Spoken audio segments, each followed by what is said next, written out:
Well, y'all, we must be making progress because the place is an absolute mess. It's an absolute disaster. But a couple steps from being done. We haven't put fuel in it. I got to put oil in the engine yet, Bob. I'll be calling Bob to ask if it's like a lawnmower, you just fill it to the bottom of the threads, or what do you do? Whatever. So I'll be calling Bob. We're gonna put oil in it, put fuel in it, pump gas over to it.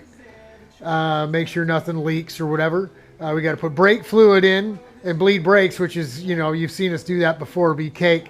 We'll put that syringe up here with the hose on it and gravity feed this thing. It'll be done in half an hour, if that, 15, 20 minutes. That's about it. Bleed the brakes. Glue the foam on for the headrests here. Chain guards on and done. Everything's plumbed up, wired up, got the puke bottle on, all that's done. Fuel tanks all secured, everything's, that's how it's going to go to the test day. So, that's it. Little,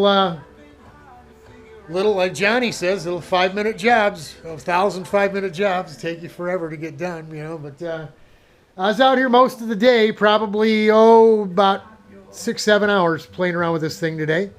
Yeah, we've made progress. So she's just about done. We ought to be able to put oil and gas in it tomorrow and fire it up and get it running. We'll bring you that too. Then it's on to the scrapper over here. But today it's all about the 4-banger. Bob, you got to drive this thing. I want pictures of you laying flat down. Got that? Film at 11. We'll talk to y'all later. God bless. Godspeed.